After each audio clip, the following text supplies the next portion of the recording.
Hi everyone, welcome back to Stats. So this is actually the very last week of the class. So the last thing that we're going to be talking about is factorial ANOVAs. So before I get started on this week, I just want to thank you all for sticking with it with this class.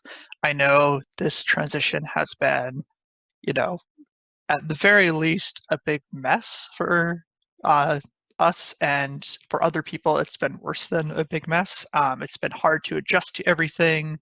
It's been hard to still be stuck inside after all this time. It's been hard to, figure out how to learn online and how to teach online for all of us. But, we've all stuck with it. And I feel like, in general, you've all been able to learn what I've been wanting to teach you as well. So I'm thankful for all the questions that I've received so far. I'm thankful for everyone's participation. And also thank you for your patience in working through this, as I've had, my technical difficulties with Moodle and all that sort of stuff. So with that, let's get into talking about one of the more complicated analyses that you're likely to use, factorial ANOVAs. So you use a factorial ANOVA when you have two or more categorical predictors and you have a continuous dependent variable. So before we get into this, just in practice, you can have more than two predictors, kind of like with a multiple regression, but it gets really, really complicated when you have more than two predictors. So we're not even going to be covering that in this class. And I hope that showing you how complicated it gets with just those two predictors is actually going to clarify why getting more complicated than that is going to get a little bit hard. So this is valuable because, like in a multiple regression where you have more than one predictor, if you have two predictors at the same time, you can see the unique influence of both of those variables simultaneously. And so you can see maybe one seems to matter in terms of explaining variance in the outcome and another one doesn't, or maybe one is really weak and one is really strong, things of that sort. But you don't get too much more information just based on that. If you just run two separate one-way ANOVAs, you can also see the effect of each of those individually. So most of the time when people are running a factorial ANOVA, the reason that they're doing that is because they want to look at what's referred to as an interaction. So if there's an interaction, that means that the effect of one of those variables depends on the effect of the other variable. One thing I would say is, in terms of research design, a factorial ANOVA is getting to be for a pretty complex research design. So I'm going to have a little bit of a word of caution about that, that you should be thinking, again, about your theory, about how people think or how people behave, and whether you need to have multiple variables and multiple interactions, similar to with a multiple regression. Instead of just, doing a bunch of things, thinking, doing more is better, it's not necessarily the case. And you should also be thinking, if you are testing for this interaction, whether or not you have specific hypotheses about what type of interaction that you find. Because when you get into different types of interactions, it can get actually quite complicated, and more complicated than you might think. So to demonstrate that, I'm going to walk through some examples of the most basic factorial ANOVA that you can do, and different results that might come out of that. So going back to a few weeks ago when we were doing chi-squared, we were talking about trying to get Raja to eat food. So let's say we want to understand how much food Raja eats in different conditions. In this circumstance, imagine that I'm measuring how many grams of food he eats, just so that we have a continuous variable, because that's when we use a factorial ANOVA. Again, if it was dichotomous, we would just do a chi-square, which is a little bit easier to run and a little bit easier to interpret. But here, dependent variable is going from no food to potentially eating all the food that I put out. So let's say that we do a 2x2 design. So when you're talking about a factorial ANOVA, you often hear this language. The textbook didn't use it as much, but in other circumstances, you might hear a 2x2 ANOVA, and that basically means that there's one independent variable that has two conditions, and there's another independent variable that also has two conditions. So with this, the first condition could be the same as what I was talking about earlier in the semester, where Raja is left alone to eat the food, or I put out the food and I stay there. We could also manipulate another independent variable at the same time. So that is whether the food is kibble or whether the food is canned food. So Raja does not like kibble. He much prefers his canned food. Don't you, Raja? You get cranky when I try to feed you kibble. So if I was going to run the study, they'd probably say he's going to eat better with the canned food because he is a picky pup, aren't you, Raja? Alrighty.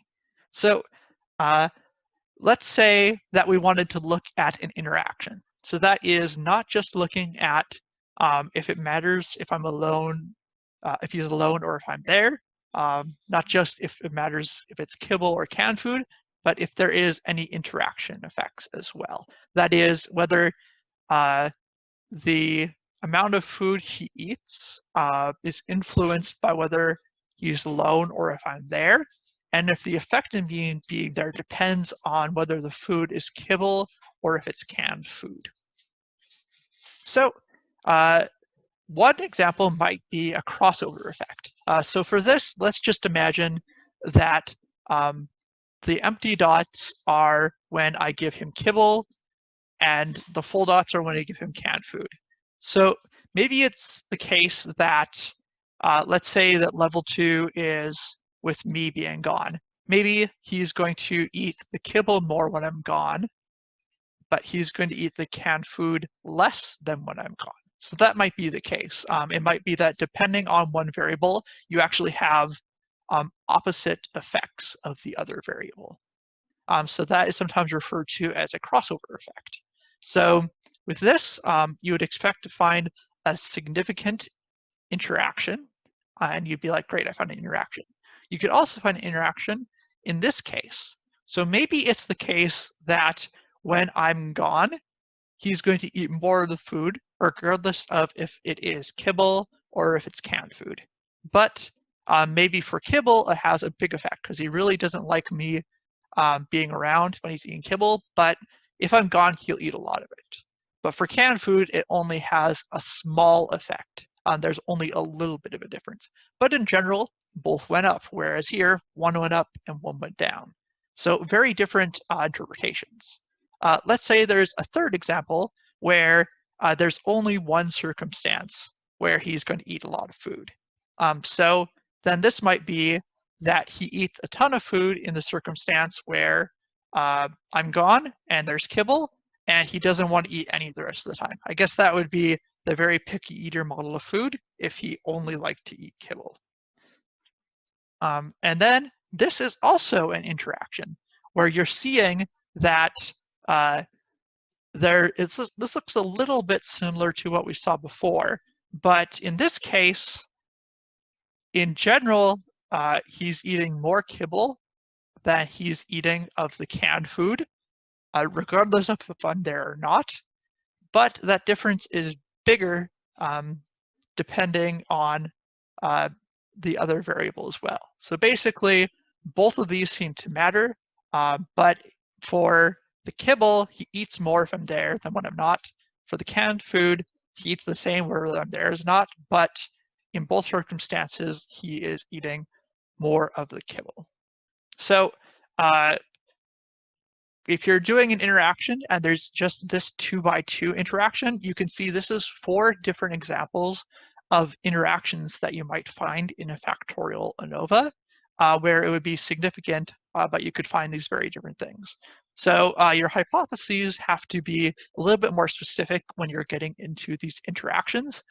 So even in academic papers, you sometimes see people say, we tested an interaction very vaguely, and then p is less than 0.05, we found an interaction, and not really getting into the specifics of it, but that can actually tell you a bunch of different things. And as I've been telling you before, ideally, we want to be having a sense of, based on our theory, based on what we know in the research, this is what we expect to find. So that if we find an interaction, maybe we were hypothesizing or expecting that we'd find this interaction, but we actually found this pattern of interaction. In that case, there's a little bit of support where for the kibble, these are the same type of pattern as we expected. But for the canned food, it looks very different than what we'd expected. So you can find partial support for an interaction, and it'll be significant. You could find literally the exact opposite pattern of what you expected to have, and you would also get a significant interaction as well. So again, part of that is making sure you have hypotheses, specify that beforehand, and also once you get the results, rather than just looking at the p-value, you're going to want to plot these to see what the pattern of the means looks like as well, because that's going to really help you with interpreting things. And this is only with a 2x2 factorial ANOVA. You can imagine if you got into 5 conditions for one variable and 2 for the other, there could be, I don't know even how many different patterns of interactions there. If you're getting into, say, a 5x5 design, there's just going to be dots all over the place when you look at that. Any type of interaction pattern could emerge from that you could imagine as well. And then if you get into even more complex factorial ANOVAs that we aren't going to be getting into in this class, you could, if you wanted to manipulate 4 or 5 independent variables all at the same time, that's generally going to be quite the mess to interpret though. So more is not always better in statistics. Sometimes it's better to just start out, especially if you don't know much about an area of research and there's not much out there that's looked at your specific area that you're studying. You might want to start out just looking at, even do a t-test to see if there's a difference between an experimental and a control condition, and then follow up with that with more complex analyses, depending on what you're doing. So with the factorial ANOVA, there's going to be quite a few things that are pretty similar to what I've gone over so far with the one-way ANOVA in terms of how you write commands, how you interpret things, the assumptions, things like that. I'm guessing a lot of this isn't going to be super new. It's just one more step of complexity above the one-way ANOVA. But with the assumptions, in addition to what's going on in the one-way ANOVA, with the factorial ANOVA, the assumption that there is a balanced design is important. So this is the assumption that there is the same number of observations per cell. So for example, with that 2x2 experimental manipulation, we would ideally have 25% of all the cases be in each of those 4 cells with that 2x2 table. When that's the case, it's a bit easier to run the factorial ANOVA. You can run the standard of ANOVA. You have to get into some of the complex stuff with sum of squares if that is not the case. As I said in the email, you don't need to know the difference between all the types of sum of squares, because I'm going to recommend that you use type 2 in pretty much all circumstances, and I think that's largely the standard that's used in psychology anyways. But basically, things get a little bit complicated if that's not the case. So, like a lot of statistical assumptions, if there's a little bit of a violation of assumptions, it's not a huge deal. It's not going to throw off results much. The more it's off from having a balanced design, the worse of a problem it is, generally speaking. So with this example here, I had said 25% in each cell. It should be. If one of them has 24% and another has 26%, if you ran a standard factorial ANOVA, or you ran one with the type 2 sum of squares, there's going to be a very slight correction, but you're barely going to be able to tell the difference. And that's not going to matter much for hypothesis testing, because the only time it's going to matter is, say, the p-value was 0.045 for one and 0.055 for the other one. you still would want to account for that, but it's not going to matter as much. Where it really starts to matter is where you have some cells that have no cases or almost no cases. So maybe it's 1 or 2% of the cases, or in the worst case, there is a missing cell. That is, there is a situation where there's actually no data for it. So let's imagine that I ran the study and I forgot to do situations where Raja ate canned food alone. Now I have no information about how much food Raja would eat if he had that canned food alone. I only have him eating canned food when I'm there. So I can't test an interaction, and even testing those main effects doesn't make any sense because in one circumstance, I'm looking at how much Raja ate food alone as compared to eating food when I'm there. And in this case, I only have him eating the food when he's there. So in this case, doing the interactions and even testing the main effects, you're not going to be able to do. So that's why it's important to keep it as balanced as possible. If you do have a case where you have a missing cell, that is, you have one set of situations where you don't have any participants for that, that's fine. You can have designs made in a way such that it doesn't make sense to have some combination of situations, but you'll have to use something other than a factorial ANOVA for that, and that gets into some statistics that we won't cover in this class.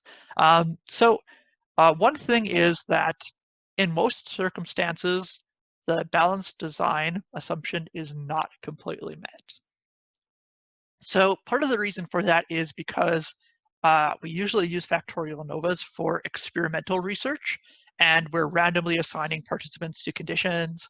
And you might have, say, a study running all semester, and people come in, and you've run a random number generator such that participant 1 is in this condition for this variable and this condition for this variable, et cetera, et cetera. So part of it is that it doesn't always work out to even numbers. So for this to work out perfectly, it has to be a multiple of 4. So like if it's 100 participants, there's 25 people per condition. That's easier. Let's say you get to 101 participants. You can't split that participant into 4 conditions. And so it's always going to be a little bit unbalanced in those cases. Another thing is it's hard to plan it out so that it works out that perfectly. So sometimes participants don't show up for studies, and then now you don't have the data for the specific set of conditions that you're expecting to find for the study. So you might end up with, in the case where it'd be 25 in each condition, maybe it ended up that you have 28 in one condition and 22 in another. That's just something that you have to account for. So in practice, usually this isn't met. So that's always a little bit of a problem. So with that, let's jump into running some factorial ANOVAs in R. So I'll see you there.